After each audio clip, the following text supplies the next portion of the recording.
Le malaise persiste à l'hôpital pédiatrique Clocheville de Tours. La grève entamée par le personnel soignant au début du mois est reconduite. Oui, les propositions de la direction pour pallier le manque d'effectifs ne satisfont ni les syndicats ni le collectif Clocheville sous tension, à l'origine d'une pétition qui a déjà recueilli plus de 26 000 signatures. On va plus loin sur ce sujet avec notre invité.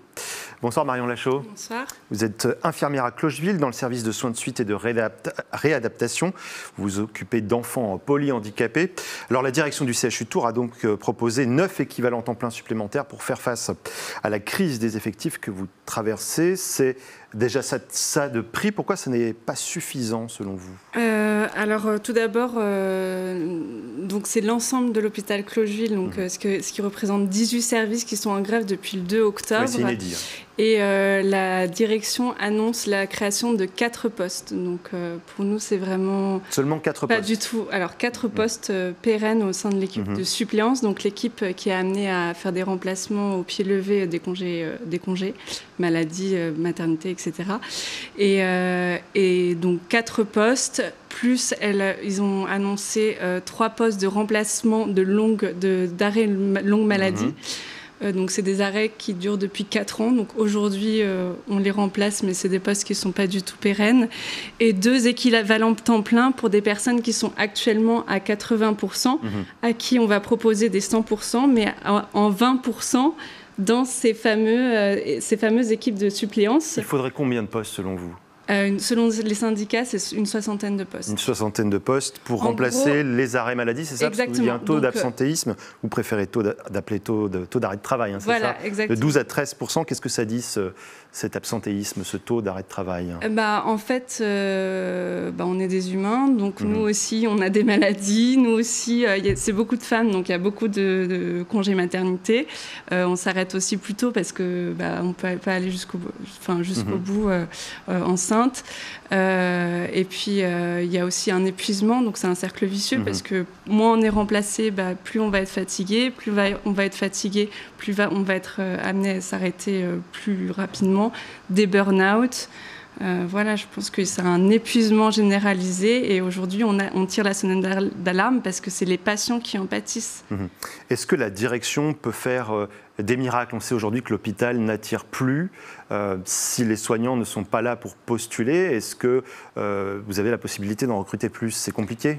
En fait, il y a des étudiants qui viennent faire des stages, il y a des gens qui postulent. On a eu vent de 10 étudiants qui n'avaient pas été pris. Donc, c'est pas du tout ça. Ça continue à attirer. Après, c'est sûr que les étudiants à l'hôpital, on n'a pas trop le temps de les former. Enfin, c'est encore dans le même engrenage de la charge de travail. On n'a pas le temps de les former. Ils sont dégoûtés. Parfois, ils commencent la formation, ils ne la poursuivent pas au bout des 3 ans. À cause de ça.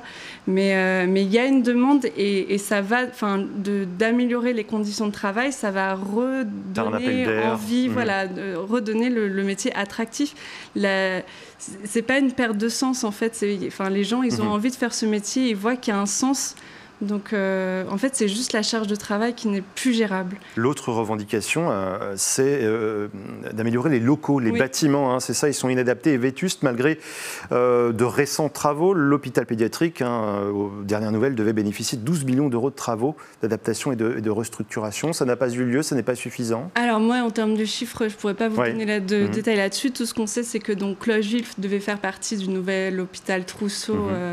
On a appris le déménagement a été annulé. On a appris l'année dernière que ce ne serait pas le cas. Et du coup, on voit clairement qu'il n'y a pas eu de travaux effectués. Et en fait, on accueille les patients dans des conditions vraiment déplorables. Cet été, il y a certains services où il faisait 32 degrés.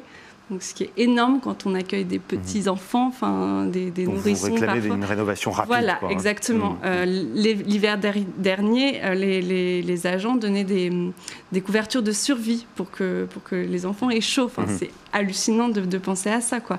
Les ascenseurs qui tombent en panne, c'est pas possible. Il y a un vrai danger, en fait, pour les patients. L'hiver pointe et avec lui une maladie, la bronchiolite. Alors est-ce que vous êtes inquiet par rapport à l'arrivée de cette potentielle maladie ?